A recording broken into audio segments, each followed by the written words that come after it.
So what's happening, wrestling fans? We are back, but it's just the three of us this week. Robbie taking a little break, much needed. We'll see him back next week when we talk about title contenders and revisit our preseason picks, which is something we haven't done yet, and we'll talk about that all next week. But this week we've got Iowa-Penn State to talk about. A little bit of trash talk been going on, or at least restarted, I guess I should say. And then the rules proposal, where a lot of coaches have been tweeting about that stuff, and just a lot of people in general have been digging into that. And then we'll get into injuries, as there was another one, I believe, that Willie put out maybe yesterday that should be added to the list of guys that have hit the podium in the past that will not be seeing it this year because they're out for the season. Um, and first, I want to start with the rules proposal. And every year, everybody throws out, what needs to change. And the first one for me was the first tweet that I had seen was, who was it? Coach Ward had said something about the rules proposal, and kind of really started that conversation, honestly, because I don't think a lot of people realized that it was happening. Um, and he threw his list out there, and then a lot of other people started to kind of jump on. And, now there's a conversation between Bono and Piles, which surprised that's even happening if from my standpoint of knowing how those two operate, I guess I should say. um but there's a lot of other talk out there, right? And you know I wanted to pick your guys' brains of people that are lifelong wrestling and wrestlers, I guess I should say, not even just wrestling people but wrestlers, um of like what rules that we recently have would you like to see changed, fixed, or added to what we have now? Kevin, I'm going to go to you to start out. What are some of these things that you're like, we need to fix that for sure? So shout out Scotty Sentes, Chippewa champs, Campbell. One of the suggestions I saw that he had was eliminating the double boots and then throwing the power half in. Hmm. And I generally think I agree with that. You see a couple guys who are, good enough with their hips or however you want to describe it that get people to actually turn from there. I always use that just as like a breakdown and to work other stuff and then, eventually change it up. Because that's what people are listening for is what my style looks like as a middling high school wrestler. Point being, if at this level you got guys who are so strong and they're just tearing each other's shoulders to pieces, and there's still for whatever reason the old school mentality with refs where they're like, if you don't like it, go over, and it's like, nope, you're just destroying people, like, Hmm. Don't be there in the first place, right? That's yeah, don't. Yeah, that's how you get out of everything. Don't get in it. Exactly. So it's just, there's something has to change with that, right? Whether it's you can't throw double boots and a power half in, or if maybe there just needs to be some closer change or something else to look at to make sure we're not destroying people's shoulders quite as frequently. But on that same point, I started to think, all right, well, we're getting a lot of injuries and people are getting hurt, and maybe it's some of the funk, and maybe where are some of these positions that maybe would have been called a takedown or are like kind of on the edge takedowns. Like if you're flattened out and you're holding a single leg and your head is on the inside or the outside for that matter, and the other person's kind of cutting the corner and they hook the leg and they generally are under both arms, but you're still holding on to that leg, I think that should be a takedown. Like, what do you, at that point, you're just hoping to maybe pass it or start rolling through and creating some Hmm. stuff, but it's like, no, like, that's 90% of a takedown, and I think we should round up from 90. I just kind of Yeah. created that piece. All right. If it's 90% of a takedown, it should be a takedown from now on. Because I feel like some of those scrambles and weirdness is how people end up getting hurt. I yeah, and agree that's with that's that. a good point too, because like to tally onto that, how many times have you seen that same exact position? The point of a takedown is to show control, right?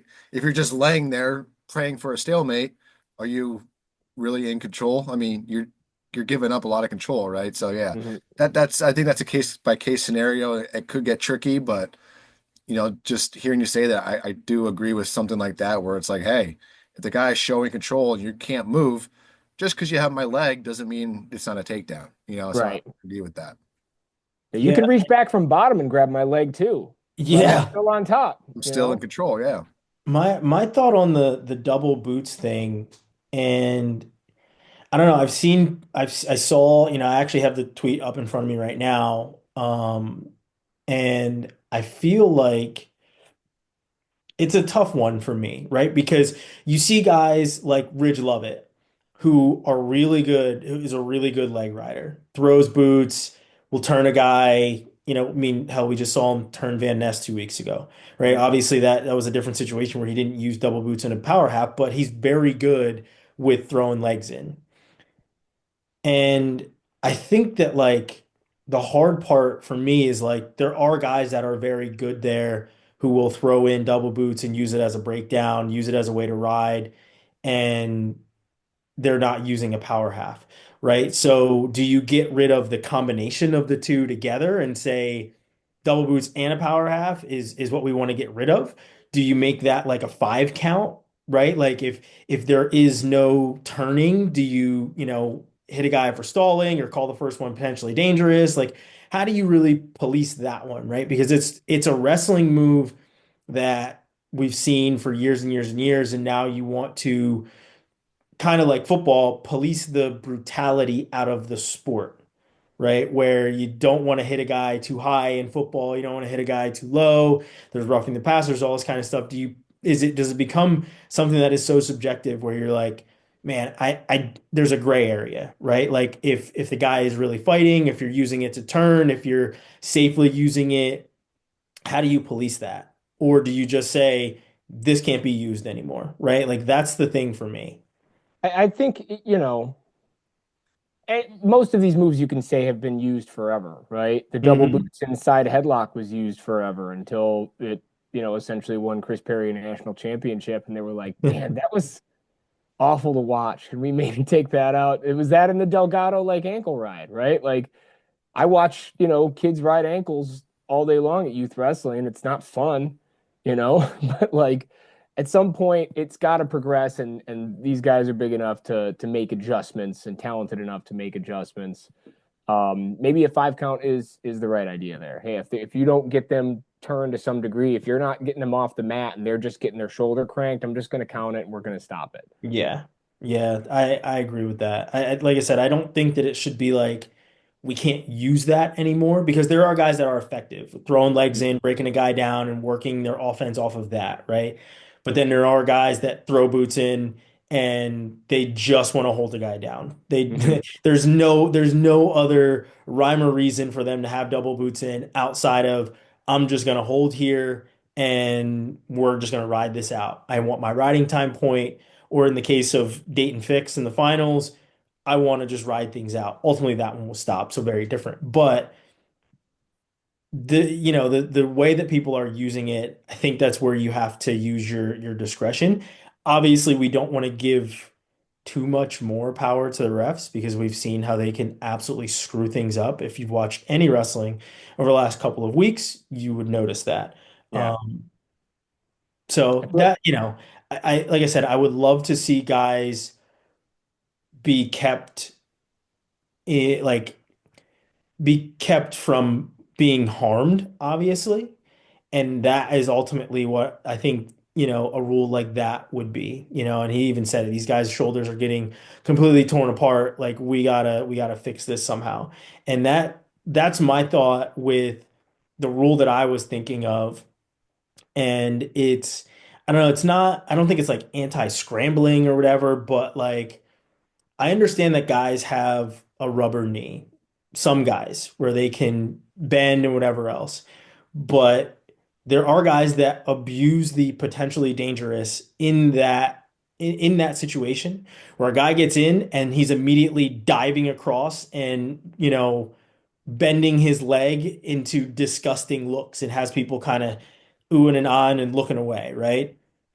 I think that I've said this on like a number of like broadcasts when I'm doing commentary, if a guy puts himself there or a girl puts herself there with bending your knee and it's called potentially dangerous, I honestly think if you put yourself there, it should be stalling because it's not like you went through the situation, you rolled through it, and now your legs are tangled up or now your arm is hmm tangled up, you can't get out of it, whatever else. Stuff like that happens. Like these are elite scramblers, but if you're diving to, if your defense is to immediately bend your leg into a pretzel, in hopes of getting a potentially dangerous and stopping the momentum of the match. That's stalling. It just Yeah. is. I think for me, it is like textbook stalling because you're stopping the flow of the match. So Yeah. that was what came to me is just like we need to stop guys from putting themselves in danger and having the refs bail them out. Yeah, because how many times you see the defensive wrestler do that and their coach is yelling, watch his knee. Exactly. Like, yeah, Like, because you guys should want a stop. I agree 100% there. yeah. So that was one that kind of came to mind for me. Austin, any thoughts on rules that kind of popped in your head? Well, the two obvious ones that I think we kind of preach every week is mat sizes need to be bigger. Like, Yeah. how can you still be in the circle and completely off the playing field, touching hardwood at the same, it doesn't make any, like, no other sport really does that. It's just Hmm. Yeah. strange. Team points, taking those away is stupid as well. Like, come on, like I think we're on the same page there. You talked about Kevin Ward. He had a good one too. It doesn't affect too many people, but that certification descent plan of the weight management, you can only lose 1.5% per week of body fat. So it takes a 41 pounder a month to get down from 141 to 33 or a 33 pounder 20. Like that shouldn't take a month to do.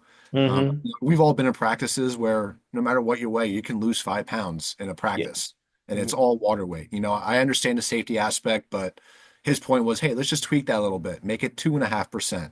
Make these guys go down a weight class over 2 weeks, 3 weeks instead of 4 or 5. Yeah, I Um, agree with that. And I never had like hydration testing, never had descent plans. I didn't have any of that. Like I, yeah, I mean, hell, our certification was our coach writing down the weight we were going to wrestle at the state tournament and us yep. going to the nurse and them using the body fat calipers and then they were like, "Yeah, here, you're certified at 145." Right? Like that's what mine was. That was the And end they of it. always grabbed a little extra skin in that caliper to A make little you Yeah. extra, a little, little extra little, bit, little right? heavier there. Our Yep. our coach actually used to make us do it at the end of the season too, just to see how things changed, and it was always pretty damn drastic. Yeah. But yeah, like I mean, like I said, I've never been in that position, but I think that's also a really good change because these guys are professionals and they're surrounded by, you know, medical people that are policing this stuff. Yeah. So let's cut it down, let's allow guys to, still have to get down gradually so that they are doing it safe, but make it like, 2 weeks, 3 weeks, something like that, so that it's not so bad, right? And I completely agree with that. That definitely is something that should be changed along with, let's get rid of headgear. Can we get rid Yeah. of Make that? it optional at a minimum, right?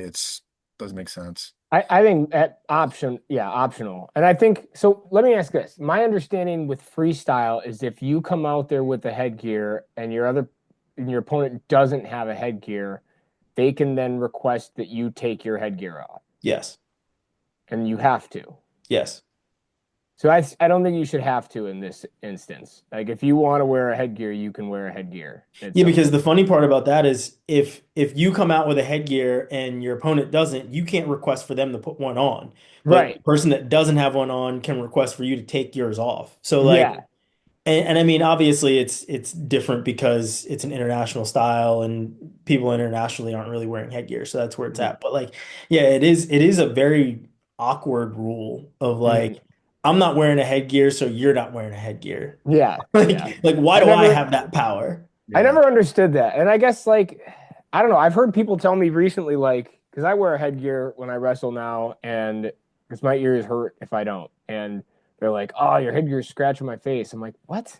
I've never like. Have you ever experienced that? I've never Only had with someone tornado else. Only headgears, tornadoes. I was just gonna because there's say the that. cheese grater on the I used to side. I've hate those things. never had that ever happen to me. Anyway, but I don't know. Maybe I'm not sticking my face in there enough and actually wrestling. Yeah, get in there. Hand fight a little bit, Kev. Get out of ear to ear, get in there. No, I've never, the only time that that's ever happened is, tornado headgears because Yeah. there's that, that cheese grater, like I said, on the side of it. But I do think headgear should be optional. Um, The other thing that, and I'm gonna go back to the Bono Piles conversation because I kind of stumbled on it when I signed on Twitter, and you're just kind of scrolling through and it pops up. You never know whose tweets you're gonna see, and there it was, and I was obviously shocked because I'm like I like I said, I know the contention between the two of them, um, but it's it's weird that they would be arguing about saunas. And I feel like everyone has been arguing about saunas for the longest time. And a lot of teams have saunas or steam rooms in their locker rooms because they're allowed to, but they're not allowed to use them. And, I say that with air quotes, you're not Yep. allowed to use these things. Um, Whether or not they get used is just like recruiting violations. Like if it gets reported and the NCAA finds out, then you get punished for it. But it's the same thing. And I think they were arguing two completely different points. Um, because Bono was saying every year somebody tries to say something about saunas and we talk about it. He literally said we talk about it for 0.6 seconds and then it's gone. And Piles is like, well, why don't you guys stop striking it down? And it's like the coaches aren't the ones that are striking down the use of saunas. If the coaches had it their way, saunas would be completely legal for them to use. Rubber suits would be completely legal for them to use because all of these things are now done in safer ways than the antiquated rules that are used to police them. Mm. It's not about the coaches. It is about the NCAA and how they want to keep people alive. The wild thing about that is that when you look at other sports, a la football, and they're doing two-a-days in the heat, and there's like you literally have acclimation days where you're out in the heat for a very long time to get your body acclimated to being out there wearing pads and being hot. There's obviously more things that are mandated in football now, but you're allowing the unsafety of an acclimation day in the terrible heat, where we have seen way more football players die from heat exhaustion than we've ever seen from a wrestler dying from the same thing from a sauna, from dehydration. So I think that they need to kind of catch up, but that's more, I don't think that they shouldn't propose it. I think they should propose it every damn year, honestly. I think it should always be something that is on the table because it does have a number of health benefits. I literally sit in the Yeah. sauna almost twice a day, and it has a number of health benefits outside of just helping you lose weight.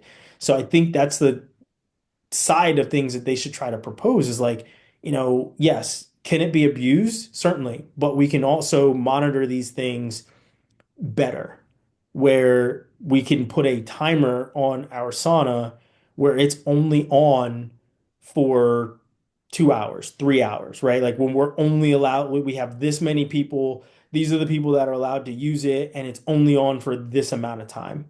And then it's off for 2 hours where no one can be in there because it literally won't turn on. Like I understand that's a little bit drastic, but like it's a way to kind of police it. So again, they're having two separate conversations where Bono's like, "Hey, this is not us," and Biles is like, "Well, why aren't you talking? Why are you striking it down?" It's like, it's apples and oranges right now. But I do think that saunas should be legal for college students to use because I mean, let's call it what it is. I'm sure guys are already using them, and they're smarter about using them if even if they are.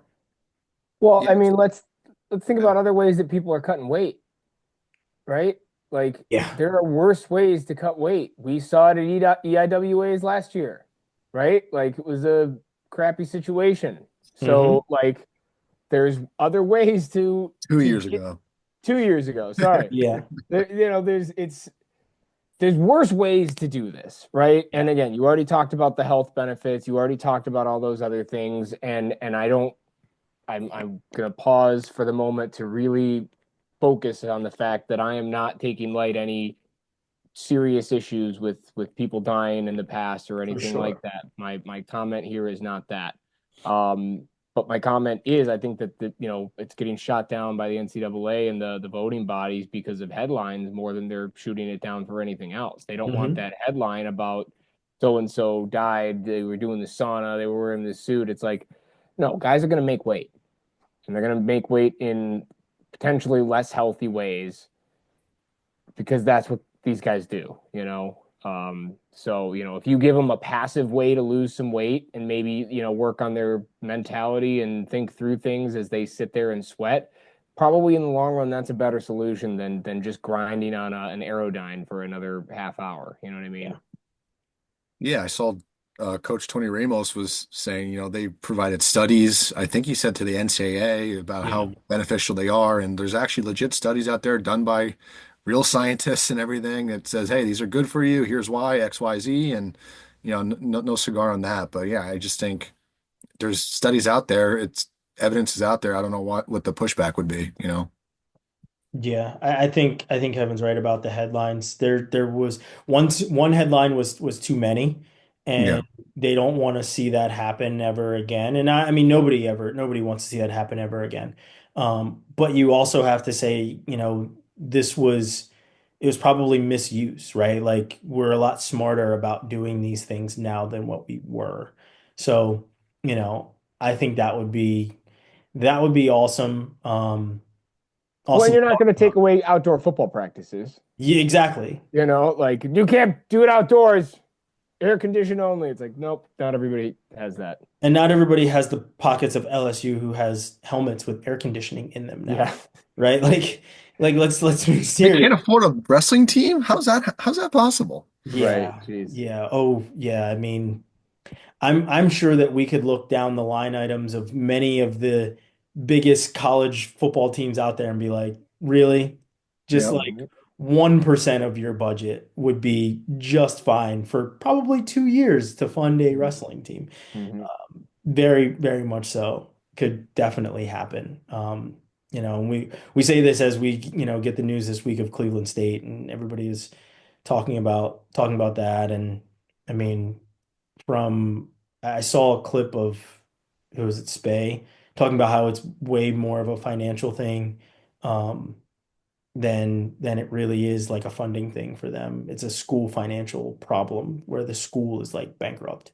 So, I mean, if that's the case, then you have a little bit more sympathy for the school if the school is having mismanagement problems and they're not just like, we're getting rid of this, like other programs, we're getting rid of this because we want to give the money to football or basketball or whatever else. If the school's having funding issues, then there really isn't much you can do. The school has to get their shit together, not the athletic department. So that is kind of is what it is. But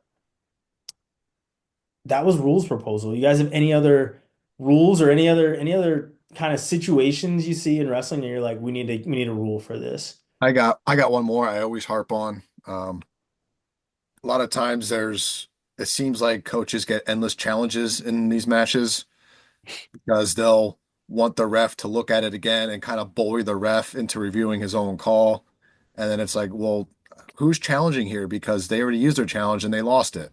Yeah. You see that too often. It's, the big name coaches trying to get a challenge. Oh, you don't have any left. But I'll look at it. This is on me, the ref. And it's like, no, ref, if you make a call, stick by it. Unless you truly want to look at it, fine. But don't get bullied by these refs, by these coaches to look at things again. And just, we all hate these reviews. They take forever.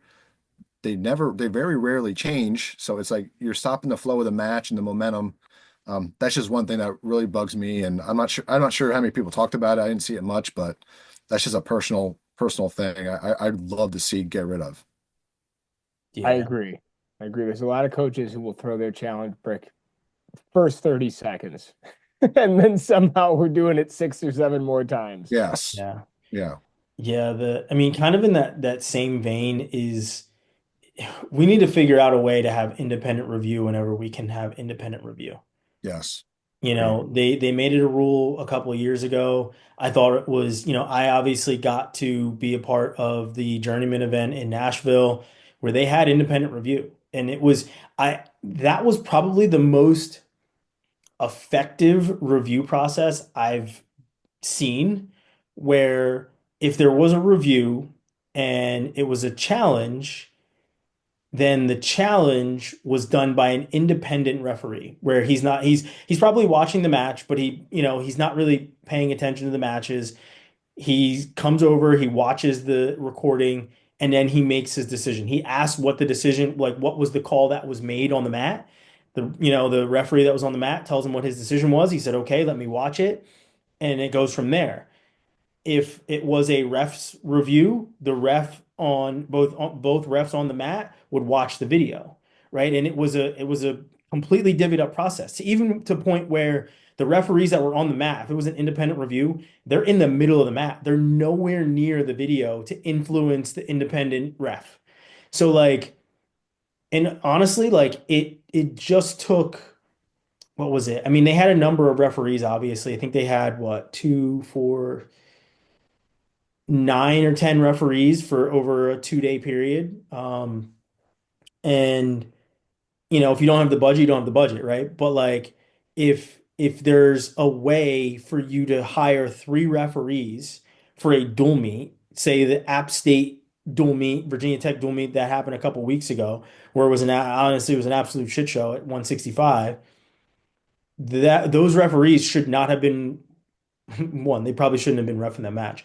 But two, they shouldn't have been watching their own challenges back and rehashing their own. So like I feel like there has to be, and obviously it comes down to school budgets again. It's always going to be a follow the money kind of a thing. But when you can have an independent referee, call it 3 referees at a dual meet, one of them is independent and the other two are on the mat, that is how things I believe should be run because it's just so bad because a lot of these times, you run into these referees who are not going to change their call. Most of the time they're going to stick with what they said.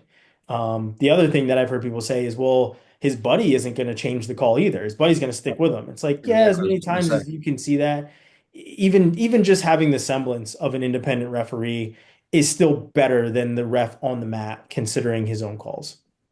Well, correct me if I'm wrong. They do that at NCAAs now, right? With the independent reviews. I Oh believe the yeah, they're all conference tournaments independent. too. They're all Yeah, and the independent, and it conference goes tournament. to a review room, um, Yeah. where the videos go. So they just kind of ping the room, and they're watching them, not even on the mat. So Yeah. yeah, it's very different now at NCAAs than it used to be. So thank God for that. Yeah. And part of me kind of obviously it's tough to do with what 6 mats going on, 8 mats going on in TAs, but starting that review process earlier before the challenges initially, like the NFL does. If it's a close play, they'll start looking at it and prep like, oh, there's a challenge possibly coming. Let's make sure we get this call right. Mhm. Again, that's wishful thinking probably, but just to kind of speed some of these reviews up too. They take too long sometimes. Yeah, they do. They certainly do. But yeah, that was, some of the things that kind of came to mind. We'll certainly see what comes of the rules proposals going forward, but hopefully some things start to change and we get some better rule sets for sure. Next, let's go injuries because there's been a number of them, and Earl has done a really good job of keeping track of. And he wrote an article yesterday that's on the homepage right now on Intermat. Um, the list of All Americans from last year that are injured. We've got Volk, we've got Nagao, Ragusin, Swiderski, Waters, Elam, Bastida, Gadali, and then I believe Willie said that Trey Munoz is out as well, and we'll probably be looking to get a red shirt, a medical red shirt. The last time he competed was December 7th and hasn't competed since. So very good possibility that Munoz could be looking for one of those. Um, and then I mean, obviously the one where we're not sure yet is, our boy at Lehigh at 133. We're not sure what's happening there. Do you actually have any updates on Crookham? No, I was gonna reach out this week. They got a match coming up. I was gonna try and run into those guys and see what the vibe is there. I mean, my gut is that he's done for the year, but talking to them the last few weeks, there's still a glimmer of hope. So it's again not officially out for the season. People say that. Um, I just don't think that's official yet because there is a small chance he could come back. Will he? I don't think so. but I don't want to make that, assumption officially, you know what I mean? Yeah, for sure. And I mean, I don't think we ever talked about the tweet that went out about him being out and how it honestly from the way I'm looking at it, it looks like people are hoping he can't return this year so that they can be right about the situation. And it's just like hoping that a guy is out injured just for you to be correct is pretty wild. I hope that if he does not come back, that he comes back stronger, right? That he gets Yeah. the help that he needs, whether it's surgery, whether it's rehab, whether it's, whatever it is. But like, I'm never gonna be like, I'm keeping tabs on this to see, for when it all comes out and I'm correct. Like, just stop. Just stop. But The thing I'm worried about, at this point to some extent is that like let's use 133 for an example, right? And let's come back or not, right? Let's say perfect world, Crookham comes back, he's completely healthy, wrestles excellent, and who knows what the results end up looking like, right? But I think more often than not, when you have a pretty devastating injury and somebody comes back, they're not ever going to really be their full selves again. mhm. Not everybody is Carter Starachi, right? Like we've got all these NFL teams hiring old quarterbacks, but not everybody's Tom Brady. Most of them look like Aaron Rodgers, right? So, Yeah. so that's just how it works. Um, but independent of that, it's like I don't want to hear at the end of the year any asterisks on any of these because of how many people No. were injured or whatever. You know what I mean? Like that's just, oh, so and so would have won it if you were there. Well, he wasn't there, right? Like Or it the sucks. sport. Yeah, and like I always look back and I remember, gosh, I think it was 141. Kyle Dake when he won it that freshman year. Kellen Russell was out with a staph infection. I think BJ Futrell had tore up his knee. He might have been down at 133 though, but I thought he was up at 141. I think he was Um, 53 that year. he might have been. I just But remember that's BG being very skinny back then. but that was just another version of a guy where it's like that guy was had a good chance at winning it and then got hurt and it was like that was the end of his college career and it just sucked. So it's just how it is. Injuries happen. It's part of the sport. It's a bummer. We always want everybody to be healthy at NCAA's and to wrestle their potential, and it doesn't always happen. But you know, Look at your Detroit Lions, Clunch. I mean, they were on a roll, yeah, and injuries happen, and then it affected them. It does, but it's just part of the sport. you can't stop Jaden Daniels, the guy who was bagging groceries last week. So as it turns out, Well, one team can stop them, but one team could. Well, they weren't injured. They had Yeah. Cooper DeJean. yeah, he's the man. Yeah. No, I mean, injuries, it is. It's part of the sport. And you're right. Like anyone that says, oh, well, this wouldn't happen if he was, so and so was healthy or whatever else. I mean, hell, if David Taylor was healthy, then we wouldn't have world team member Pat Downey. Like, Yeah, yeah. like it's fine, right? Like it happens. So, um, no, I hate that we have like the long list. I mean, the list is even longer than this. I just read off a list of All-Americans from last year Right, that right. are, or not even last year or the year before, right? Returning All-Americans that aren't in the lineups this year because of injury. Um, and that really sucks. And then we also have Henson, who's out, right? NCAA champ last year, and he's out right now. He's going to be coming back, but he's banged up. And who knows when he's going to be coming back. Thankfully, this past week we got Ja'Cory Teamer back, and that match was like, man, it's awesome to see these two guys wrestling right now because Teamer could barely walk off the mat. Sasso was in the damn hospital fighting for his life. Like, and Walk, these two period. guys, right? Like back on the mat was just awesome, right? And so seeing that match was really cool. And I love the the way that they hugged afterwards. Like, I mean, those guys are pretty cool. They're pretty tight and they're pretty cool with each other. And you saw that at the end of the match, just how tight they were. Mhm. Yeah, So the crazy thing about that, Teamer said that was the first time he wrestled live since coming back. Yeah, Was against an NCAA runner-up, multiple time All-American. It didn't really phase him. He was out there wanting to wrestle, which to me, like I want to get a little bit alive in me before I go out after an injury like that. But right. I'm different, I guess. Yeah. Yeah, that was definitely that was interesting when he said that. But like not I mean, if you think about it, I think the same could have been said for Carter Sirachi going in NCAAs, even though I mean he didn't have like time to recover, right? And get back healthy. Mhm. But he was not going live either, right? So like obviously different circumstance, but yeah, the fact that he waited until it was a live whistle and he's in front of the fans to really test things out pretty wild. And he looked strong. He looked very strong. So Yeah.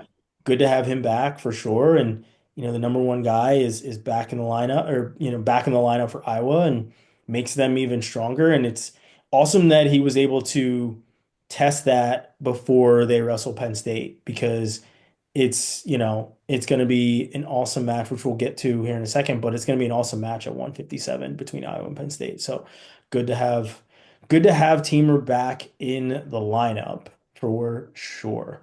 Um, but let's move on. Let's do some recaps and from last week. Austin, I want to start with you. What went on in the EIWA?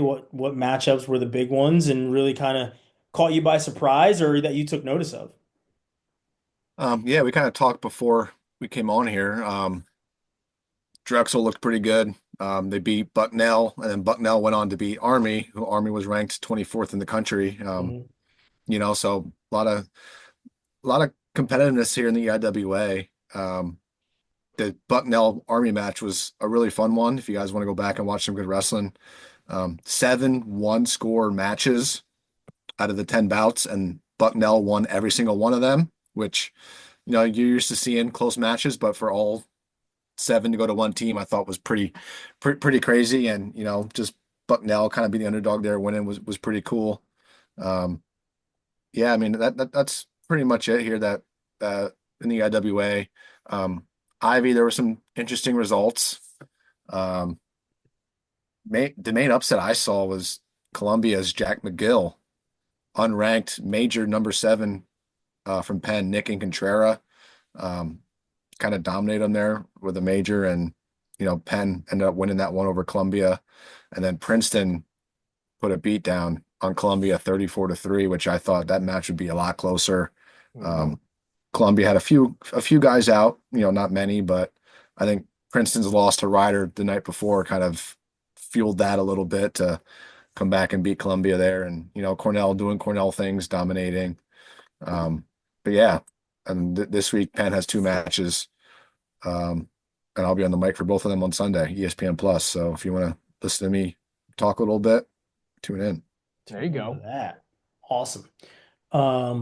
Kevin, what caught your eye in the Big Ten? Yeah, so I got home from coaching Friday night and I was like, oh, I'll throw on this Nebraska Michigan duel. Can't be as bad as it was last year. Boy, It were was. you wrong. I was It was very worse. wrong. Yeah, it was worse. Yeah, Nebraska won the first 8 matches. Nebraska looks great, and you knew that most of those were favored. And Hmm. Michigan's got to figure out what they're doing at 125 and 133. And it's funny I say that, and as I say that, I'm like, no, I think that's kind of what they're doing. Like that's probably their best option. They're not throwing out Plan C and hoping it's going to work again, right? Yeah. Um, So, they've got to shore up where they've got some strengths and get it together from that standpoint. And but Cardenas looked great. He got a win. Heinzelman looked good. He got a win. Um, the Brock Hardy and Sergio Lemley match was awesome to watch, even if Lemley, didn't get the win. But there was a lot of good scrambles on there that Hardy came out with as he Like those guys always got wrestle good matches, those Dude, two. they're just always fun to watch, man. They're Yeah. always scrambling around. Hardy is just so impressive with what he's able to do. He's another one of those guys where like he doesn't do the trick knee to the outside. He does it like to the inside, Yeah. and then like sits the corner and is just always just that leg never ends, and you're holding on to the ankle, but his hip is behind you somehow. And like you're in a Yeah. cradle on your back. It's like, how the hell did I get here? Yeah, how did I get Yeah. here? Yeah. Like you ever seen somebody in a Splato look so comfortable because like it just didn't hurt at all? Like Hardy was just more mad at himself that he ended up there than it was like actually painful. Um, Penn State remains the greatest team that I've ever seen. Yeah, but Um, Lillidahl took a loss, his first loss of the year. he did, yeah, but exactly my point. Like without that loss, they shut out Rutgers, Yeah, who just beat Illinois the next 2 days later. yeah. And shout out to Slavakuski for getting, he had the coming off of what was it, the week before that he lost to Feldman to Hmm. decide that duel. So it comes down to him this time. He gets the win over Luffman. Another really, really good Big Ten heavyweight. They've got plenty of them there. Tell you what, Um, that backside at heavyweight at NCAAs is going to be something special because you've got Luffman who beat Keeter who beat Feldman, Feldman who beat everybody. Like it is a never ending just like transitive property of who the hell is going to come out of this. 8 of the top 12 heavyweights currently are Big Ten guys. Yeah, it's I love it. unsurprising. Um, but yeah, a lot of good wrestling, a lot of good stuff going on. I got to shout out Chippewa Challenge. I know I did a little bit at the beginning. Campbell got it done 3-0. Um, in their duels, the Cal State Bakersfield had a really, really good tournament. They were 2-1. Their only loss, I believe, was a 1 point loss to Campbell. That was Sunday, I I believe. think that sounds right. Um, American went 1-2. They had a close one with Campbell as well, actually. They got smoked by Bakersfield. And then Central Michigan, who I did absolutely pick as my favorite to win it, went 0-3. They had an injury to Mason Schrader in their first match against Campbell. But no excuses. We're not putting an asterisk on this. I didn't want to do it for everybody else, so I'm not going to do it here. Central got beat on, man. They got to figure out how to get some more points on the board, as my dad used to say. Um, That 74 pounder Kramer, he's up to seventh in the rankings. Dude, Kramer's a monster, man. He could He's end up just on the podium for them. That'd be awesome. he's so stingy on his feet. He's so good on top. He can throw the boots in, but like I also like he'll throw just kind of the double kind of bar arm and just get completely out to the side and just try and work him over that way. And like dudes just look completely stuck down there. Yeah. So that must be pretty miserable to be underneath him. But no, I'm pumped. I mean, he's looked good. They'll put it together as a team, I think. We got to get some consistency from Caves and from 65. I could talk about Central Michigan for another hour and a half, really, but I'm looking ahead though. I will quickly shout out, and I know we're going to talk about a bigger duel than Michigan Ohio State, but that's coming up on Saturday, and that's going to be a fun one too. Yeah. I want to, before we even move on to that, I mean, with the absence of Robbie, in the ACC, NC State and Pitt had a close one, 22-13. NC State comes out on top of that one. I feel like NC State, with them having the highest of highs, I guess, at 125 with Robinson doing what he's doing, and then Kairini still kind of figuring out, how he fits back into 133 after being up at 41. And we saw him take a loss against Oklahoma State and things like that. So, but I mean, NC State is a very solid lineup, and I think we're seeing a lot more. And Robbie spoke about this before. It's seeing a lot more parity in the ACC. With Stanford coming in and doing, having the dominant, not dominant, but like very good lineup that they have. That is able to compete with the NC States and the Virginia Techs, and Virginia Tech not having the best season from some of their guys. Wolak not looking the way he did at the beginning of the season. Got a little bit banged up and then hasn't really returned from that as strong as he was. And obviously TJ just not looking like the freshman that he was last year. Like he kind of came out guns blazing, nothing to lose. And obviously he's coming off of injuries, as we know from the offseason. And, maybe he's just still getting maybe a little bit timid. Maybe it's going to take like another year, little offseason of not going hard. And see him come back stronger next year. Not to say that we're counting him out at NCAAs, but it's going to be some definite soul searching to kind of get his mind right before, the ACC championships and then obviously before Philadelphia. So we'll certainly see what kind of guy returns. But so far this year, it hasn't looked good for TJ Stewart. Um, I did want to talk about that Lillidahl match, and you know, you see people talk about how what was it him versus Caleb Smith, how there weren't a lot of attacks and there weren't this and there weren't that, and how in control he looked against Rutgers. He didn't look like he was in control. He didn't control, Lillidahl didn't control the pace of that match. It looked more like, Dean Peterson controlled the pace of it, and he was able to control the tie, get that final takedown, and get the win. But like as a freshman, true freshman, I think it's safe to say that like, and maybe not right now, but maybe I'm jumping the gun a little bit. But Penn State, they may have gotten over the hump at 125. We thought that they had really done it last year when Davis like was on a tear and he's in the Big Ten finals, Big Ten champ, and then he goes into NCAAs and he doesn't even place. But like they haven't had anybody on the podium since Nico. Is this the year that Penn State gets it done at 125? And I think, 125 plays into a very big reason why I think they break their record from last year because they have, I think Lillidahl is more solid at 25 than Davis was last year, where they were very uncertain of who was even going to be their 25 for a little while. And then Davis was like, no, I'm the guy, I'm going to do it.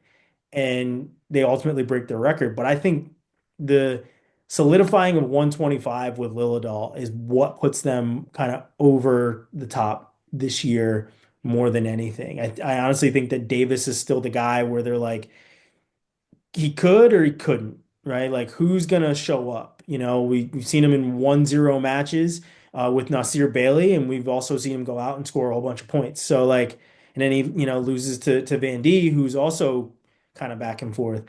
I think for me, Lillidahl's the guy that kind of puts them even more so in position to break their record because the rest of the lineup, returning guys who have done it and have been on the podium already. Like the rest of them outside of Davis, all of them are all Americans, except for Barr, obviously, because he's brand new to the lineup. But like those, outside of that, like I think Lillidahl is kind of the guy that really solidifies it for me. What are your guys' thoughts on how Lillidahl kind of sets them up to break their record this year? Go Yeah, ahead. I mean, yeah, you saw him just that win over Caleb Smith kind of put it in that conversation. Dean Peterson was round of 12, so not a slouch there, obviously, right? But um, I just think, we've seen a Penn State true freshman lose away in a duel about this time of year and come back and win national titles. I'm thinking Mark Hall back in the day. I think he lost in Carver Hawkeye when his redshirt officially Hmm. got pulled, right? And did he win an NCAA title or he was a runner-up that year, right? And he So won it. yeah, he won it, Yeah, he right? won it So that year. yeah, so that's I feel like I get vibes of that where like, hey, yeah, he lost. It may have sucked, but he's going to come out so much better from this. And these Penn State guys, especially these young guys, they use this as a learning experience. Whatever the coaching staff does after these, whether it's film or correct those little actions, kind of tweak a game plan, whatever it is. I think he's going to start steamrolling guys here and end up on that podium for sure. I agree with you, Holmes. He probably is a difference maker, assuming Davis gets it done or is close to getting it done as well. My hesitation only comes from it's like I saw Lions fans, young Lions fans burning their Lions jerseys after we lost to the Commanders, and it was like you don't get to do that. You don't know where we've been and how bad this has been. Penn State 125 was really bad Yeah. for a long time. And like Braden Davis was also around a 12 guy last year and was ranked number 1 in the country. So like he doesn't I think they've gotten over the hump already in my eyes. I think they're like were over the hump last year. It's tough to point to just, the NCAA tournament and be like he lost to Jory Volk and now he's man, we almost were good at 125. Yeah, what a loser. Like, He's an All-American. yeah. Man, we thought he was good, but it turns out he's bad, Yeah. right? Like that's not the same. I agree So, with that. but like, yeah, Lilidol looks great. He looks really, really good. Lots of guys lose to Dean Peterson, and that's okay. I Uh, still think Lil is a contender to win it, honestly. Yeah, I agree. 125, I don't know. I I don't want to know. see him and You're Ramos. you're sticking with Ramos. We know I this. am sticking with We're gonna Ramos. revisit our picks next week, but Yeah. I think that Lilidol is certainly a contender that should be in the mix, which, like I said, I'm jumping the gun a week, but I think that he is still a contender. The loss to Dean Peterson doesn't really change my mind. I think you're a true freshman. You should take some losses. So Yeah. like one loss isn't going to be like, oh no, he's no longer a contender. Like that's just a dumb question. But I think that he's still up there. Now at the You beginning of bet. the season, I didn't think he was a contender, but now I do. Do you think Kale's telling those true freshmen, like, hey, if you just lose, all the pressure's off? I mean, Just and I just hope they one. look at it. I hope they look at him like, how the hell would you know? But Yeah, yeah. Like I still feel the pressure. That's it. It's yeah, fine. I just live with it. Kale who Sanderson. knows? Who knows?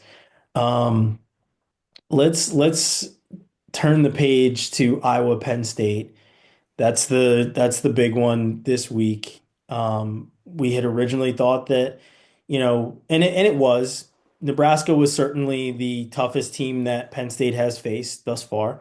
Um, not taking anything away from Rutgers, who they just wrestled, but Penn State gave up the most losses and the most team points against Nebraska. So, you kind of have to equate that to being the toughest. And I mean, if you look at how those matches went, pretty safe to say that was a excuse me, that was a tough one.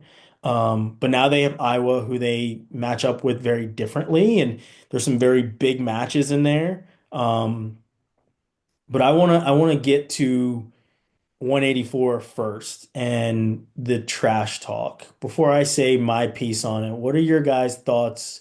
One on Gabe Arnold kind of shooting his shot, and two on how Srirachi responded. I think both of these guys are genuine in the way that they do it. And because of that, like it doesn't seem contrived to me. I think like I've seen Gabe Arnold do enough interviews to be like, that guy actually is like, yeah, we're gonna win, and we're coming for you, and it's gonna be awesome. And independent of whatever beef those two have with each other. I mean, I know they've been talking back and forth. We did this whole thing last year, right? But now we're actually probably gonna see it. Um, I thought Srirachi's response was hilarious. I I just was like, because you expect him to go scorched earth and put like some Instagram post up about like with whatever. And he was just like, dude, who am I even wrestling? I thought the other guy was better. Like so funny, so backhanded, so just like, yeah, it was very well done. And I think clearly under the surface, like it's bubbling. He's going to be ready to go for whoever you put in front of him, independent of Iowa Penn State duel, right? Um, but it's going to be exciting, man. And I think this is the kind of way to get the excitement for what's already going to be badass a little bit higher. Yeah, I agree with you. I think Carter's response was kind of took that moment. He made that his that response. Mm-hmm. He kind of owned him a little bit there, and but Gabe Arnold just I I I think there's a line between being confident and maybe overshooting your shot. And he's a freshman. He hasn't wrestled Carter yet. Hasn't been on the podium. Carter has won 4 titles, going for his fifth. Is that a guy you really want to trash talk before you've ever stepped on the mat with him? If I could see if he's wrestled him and he lost by a takedown, okay, next time I'll get him. But I just think it's bold of Gabe Arnold to kind of talk that crap, and try and back that up when Carter talks crap and all he does is ever back it up. You gotta understand who you're talking about here, I think, a little bit. But we'll see. Hopefully the match happens. But I just think it's a big, tall task for Gabe Arnold to do this to Carter when Carter's going to be home really feeling himself and really trying to make a statement win, after all the smack talk. A Yeah. real kick in the balls would be if they sent Ferrari out there. It, I it was would gonna be. say Ferrari would just be like, I told you, I looked it up, and Ferrari still has two more dates that he can wrestle. Yeah. Whereas last year Gabe Arnold still had one, and it could have been Penn State, but it didn't happen. I want to see. I know somebody put out the Iowa probables today. I saw Uh, that too. I Probably my wanna, dude Ross. Yeah, someone else posted the WrestleStat results, and it's ugly for Iowa, 9 matches to one. yeah, it's Hala was the definitely only not. person winning, and he might not even be wrestling. Right. Is he still hurt? He was hurt a few days ago. Well, it's funny you bring that up too, because it's like I know I watched some brief interview or snippet of an interview or something where Tom Brands was talking about Ayala being out against Ohio State, and he you got on one hand you've got Gabe Arnold who's like, we're gonna come in there, we're gonna beat you, and we're gonna take the crown back, and then on the other hand you got Tom Brands being like, obviously a very experienced in the media game and everything, and he's going, I think Ayala's going to be back. It's not really my position to say. I think he's going Yeah. to be back. I'm sharing too much though, and just like so like Yeah. tiptoeing around the whole thing. And The it's about a opposite. guy who everybody knows it's like he's coming back. It's Penn Yeah. State.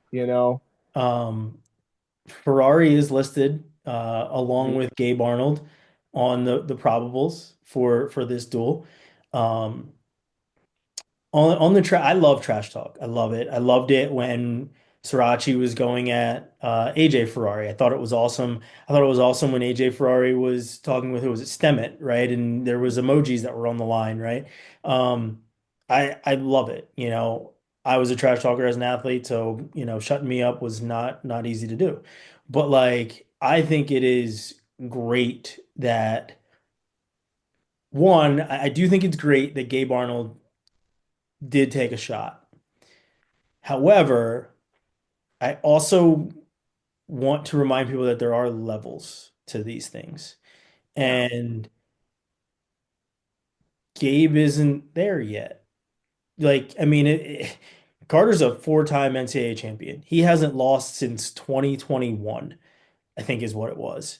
Or maybe 2020, but it's a long time ago when Gabe Arnold was probably just getting his driver's license the last time that Carter Sirachi lost a wrestling match.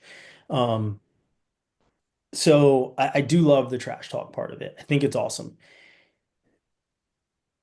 I also think that with everything that has gone on with the Iowa lineup of who will we see at 74, who will we see at 84. Mind you, Patrick Kennedy's the only 74 that is listed, so he's the only one Mhm. that I think will go. Obviously, they can change that. These are just lists of people that they're probables. It doesn't have to, it's not set in stone. But I do think that with everything that has gone on and how there's been back and forth at 84 specifically, that Gabe Arnold doing this solidifies his spot of being in the lineup for Penn State because I don't I don't think that the brands care, but when you talk about it, you're pretty sure they're going to let you be about it, right? And it's just like I need to put this out there to make sure that I am the guy that my number is called when we face Penn State. This solidifies it. It does. He can't replace me now. I'm already saying that I'm guaranteeing heads here. Yeah, you can split hairs and say he didn't say that it was him, but he's been talking about Carter Sirachi since he was in high school and making these statements about Carter Sirachi since he was in high school. So when it comes to the trash talk, this is just, lucky for us that Carter decided to come back for a fifth year and make some history. Because if he didn't, we wouldn't see this match until possibly freestyle. So, and by then it's a different kind of match. Everybody's like, yeah, well, it's freestyle. Well, now we probably get to see it in both styles. But that's what I think about Gabe, talking his shit is he's solidifying that he's going to be the guy in the lineup. Well, That's what I that's take. what I was just about to say is like we're gonna get ideally we'll get this weekend. Yeah. Ideally we'll get this at Big Tens. and ideally we'll get it again at NCAAs, right? So like this could be one of a variety of exciting matches between these two. And I No, hope I hope it ends with the handshake and respect and none of the other bullshit. But I'm sure there will be more talking that goes on. There'll be a handshake, but I'm sure there's yeah, going to yeah, be more talking, and and Carter will not, go down quietly, especially yeah, in front of his own fans. yeah. He's not going to do that. I'm good with that. I'm good with it too. yeah, I think it happens. I think the result is going to be a major for Carter. I do. yeah. I do. I think listen, for what he did at a match that didn't matter in an exhibition against the former NCAA champion a couple years ago, it's tough for me to see Carter coming out and not getting bonus points. He's bonus in every single match so far this year. Him as well as Parker Keckeisen, bonus in every single match this year. 100% bonus rate. I think he's going to really want to keep that alive, especially against a guy who has been chirping for a while. Um, so I don't think it's a regular decision. I think he makes it a point to put on a tough ride. He makes it a point to score early and score in every single period and absolutely put on a show. And and if Gabe starts running, I'm not saying he will, but if Carter's putting pressure on and Gabe's backing up, I guarantee you Carter makes a spectacle of it. There's going to be extras in this match. Carter Sirachi versus Gabe Arnold is going to be the match that everyone wants to see, and it's the match we wanted to see for, 2 years now that we finally get to see. Yeah, didn't Gabe just beat somebody in overtime this weekend? Ryder Rogotsky. Ryder Rogotsky, yes. Which is what made it even crazier for me is and nothing to be taken away from Ryder Rogotsky, but you can't go to overtime with a guy who's never seen the top of the podium and then talk shit to a guy who's only seen the top of the podium. Yeah. No, doesn't work for in, me. in Gabe's defense, he was very close to a couple takedowns and just didn't finish them. And then, Certainly. And yeah, caveat, I absolutely love Gabe Arnold. Love him. Every time I talk to him, he's always super, super nice. This isn't anything that I have against him. I love him. I just think that it's a very tall task for Gabe, honestly. And hey, listen, if I'm wrong and there's no bonus points, I'll be the first one to eat some crow. Wouldn't be the first time I've ever been wrong. I make predictions all the damn time. Who cares if I'm wrong? Nobody gains points from the things we say on this show. So these are just us talking, right? It's just a prediction. But I think that Carter continues to keep the streak alive with his bonus points. you know what I just thought of. Speaking of talking trash, is over the summer when Carter was like, "I'm going 197," and it's like, "No, you're not. You're not Yeah. going." Yeah, I am. I'm gonna get that big. Yeah. Kale mentioned it, 197. Why not? Let's get Yep. up there. I mean, I think even if he did say that, maybe Kale had in mind that um that bar would be their 84. Yeah. I think that was ultimately kind of the idea. I don't think anybody, I said it before we got started. I was like, I mean, Josh Barr is their weak spot in their lineup. He's 12-0 and ranked fourth in the country, and obviously is going to be another one of those undefeated matchups in this duel. Yeah. Yeah. I mean, now every single one of their guys is what top is it still top 10? I know going into last week they were Braden, all top seven. Yeah, and they're all still top Braden, seven. Lilladall yeah, drops to seven from being at six. I think yeah, Braden 7. yeah, him and Braden are the highest ranked guys in this entire lineup, and they're both seventh. Everyone else, Freaking scrubs, man. yeah, everyone else is top three. Yeah. So, or excuse me, top four. Van Ness is four. So very tough lineup. This is not going to be, it's not going to look like the matchups with Iowa and Penn State from back in the day when it was barn burner type stuff. Um, so yeah. With that said, who are you guys taking? Penn State or Iowa? Just kidding. I mean, what's the line for Iowa? Is it I don't two know. Yeah, I don't know what and the a half line wins, is. 1.5 wins, out of 10 bouts? I mean, if I Ayala wins, he's favored to win. and then you got to throw 57 in there if Teamer is in there, and then Yeah, 97. Buchanan Barr is going to be a good match, but you got to lean Buchanan a little bit, just being ranked higher. So I think there's a possibility for them to win 3 matches. I give them, yeah, 33. In my mind, I think it's 33, 49, and 57 go to Iowa. You think 49 does, huh? Yeah, You don't think they win 197? Iowa, no. Or yeah, I think yes. Yeah, Buchanan yeah, beats yeah. Yeah, Barr. I think Buchanan wins. So potentially for me, it's potentially four. could be I 4. think I think that Parco can beat Van Ness. I think so too. I think he can, but I don't think he will. But yeah, I agree with you. I think 4 is probably their max unless something crazy happens, but I Yeah. just don't see any other way. Four is probably the max. Yeah. 33 or yeah, 33, 49, 57, and 97 are probably the Mhm. four that Iowa can take in this duel. Yeah, this is gonna Does be does does it's wild. We're gonna also get Messenbrink and Caliendo, number one versus number two, both 13-0, and Messenbrink's gonna major him. Like, very, just listen, gonna kill him. He kept him last year. he did. He did. Like I don't know if Messenbrink gets bonus this time though. I think it's a regular decision. Parco Van Ness is like 1 2 point match. I think if any of the four any of the four weight classes where Penn State does win, where Iowa has the potential to win, I think 49 is like top of the list. Well, and you got to think Van Ness is gonna be like, I just lost. I hate that, and he's gonna come out there and I think he's gonna try to make a statement with knocking off Parco. Was Yeah. that the was whoa, whoa, whoa, was that the All Star Classic match? Parco and Van Ness last year when Van Ness got hurt? Maybe. Yeah. I feel like it was. Yeah. You're right. Yeah. So I think Van Ness gets it done now. Yeah. Got to prove it to himself. For sure. But yeah, I think, 97 is going to be, man,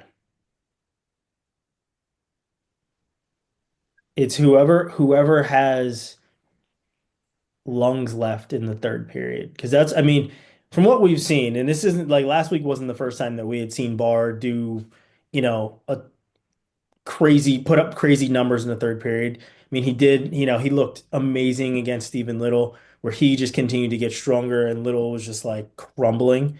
Um, That's how he beat Beard this year too against Steve. yeah, Mhm. Yeah, just kind of hung. He was up a little bit and then just blew it open. Major just decision. wears on guys in the third period. So I think it's going to be super interesting at 97. Obviously Barr hasn't wrestled anybody that is on Buchanan's level as of yet. Um, but I tell you what, the more I see of Barr, the more I think he should jump Ferrari as well. I know that's crazy, but like considering Ferrari's their NCAA champion, but like the the more I see of Barr beating guys that are all Americans and Ferrari not even wrestling guys that are even close to on that level, it's just like, man, I think Barr's a top three guy over Ferrari. Hey, you didn't watch the Chippewa Challenge like I did. All right. And I also missed two of the duels because I was at a birthday party. But I watched the other one and a half. Yeah. Yeah, no, Josh Barr's awesome, man. Josh Barr deserves everybody the credit he should. Um, that he's gotten so far this season. To talk about gas tanks and who's looked good though. I mean, Buchanan just teched Shoemate, right? Like Shoemate's not some loser. Mhm. Like, and that was to ice the duel. Like, so that Shoemate was out there knowing like what can't happen, and for the team to still have a chance, and still it happened. So Yeah, both these guys are showing up ready to go. for sure. So it's going to be good. It's going to be a good duel. Probably the toughest of Penn State's season out until they hit Oklahoma State. Um, later on. Or no, they don't wrestle Oklahoma State later. Iowa wrestles Oklahoma State. Correct. I think it's their last duel of the year. Iowa's last duel of the year when they wrestle Oklahoma State. Penn State does not wrestle them this year, um, which sucks, honestly. I feel like this year, more than next year, would be a really good duel. Oklahoma State, Penn State, I think would be really good this year. I mean, obviously there's no crystal ball, but you lose Hamity, you lose Hendrickson. I don't think, those guys are, Cam Amin too is gone, right? Yeah, what's Cam's that? gone. Cam Amin would be gone. Yeah, exactly. So I think this year would have been a really good year for Oklahoma State and Penn State to hit with the lineup that Oklahoma State has right now. Um, but anyway, any other dual meets sticking out to you guys next week? I mean, Austin, what's happening? I know you're getting even more happening in EIWA and the Ivy. So what's happening in that next week or this week, I should say? This week, EIWA, as I pull up my schedule here.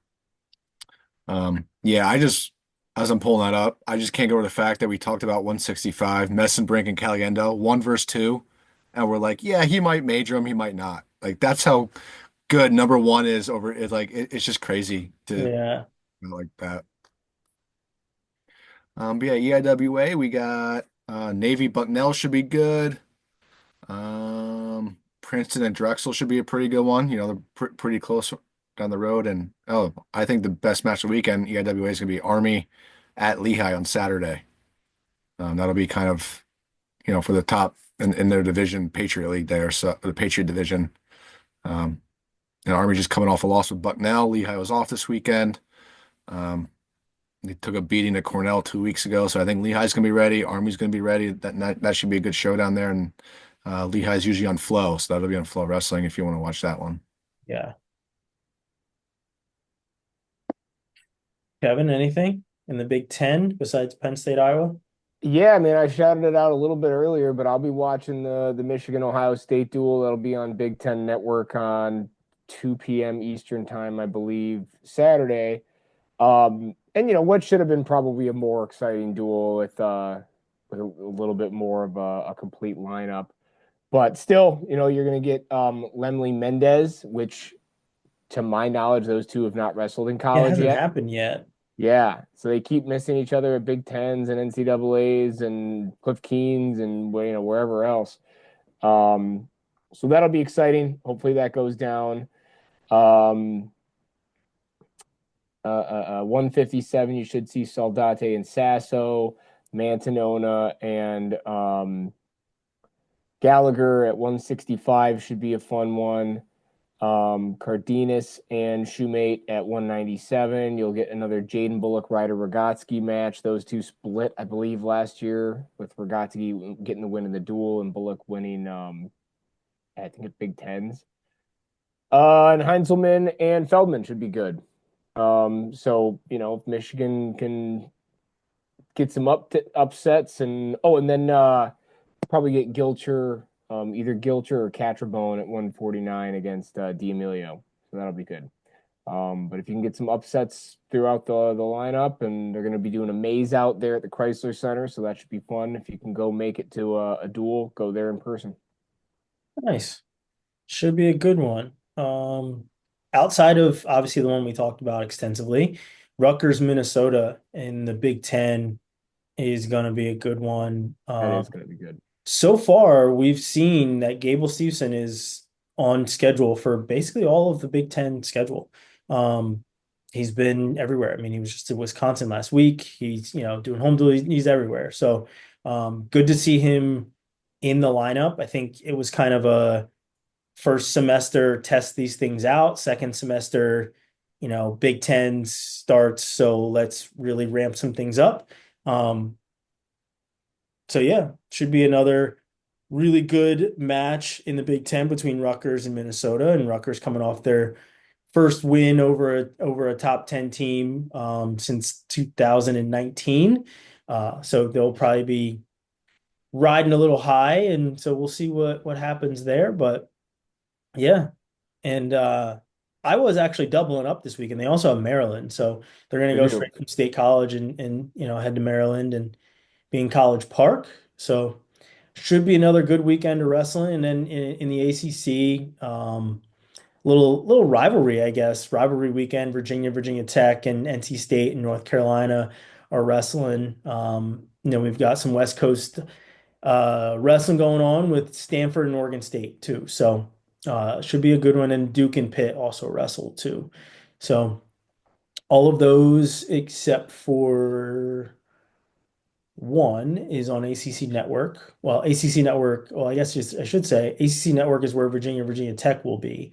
NC State, North Carolina is on ACC Network X, which I think is online.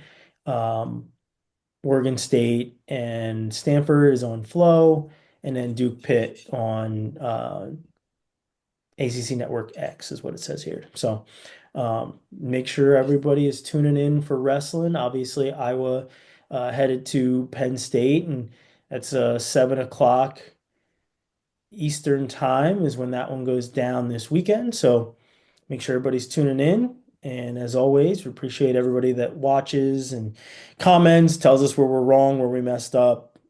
Always love that. Never going to be right about absolutely everything. Can't remember everything, nor do I want to be completely honest. I don't want to be perfect.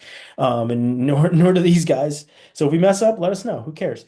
But keep commenting, keep liking, keep sharing, keep making fun of us, whatever else it is. And we'll see you guys again next time when we've got some more results. Probably the Trash Talk Bowl will be in the books, and we'll dig back into that one as well as our NCAA's picks from earlier in the preseason. See if we're kicking or sticking with those, and maybe we'll make a Super Bowl pick. Austin, you're being left out of that, but maybe I we'll gotta just pick. maybe we'll throw the score out there. We'll make some score predictions for the Super Bowl too. Infinity to nothing. Well, gentlemen, as always, it's fun. We'll have Robbie back next week, and we'll see you guys then.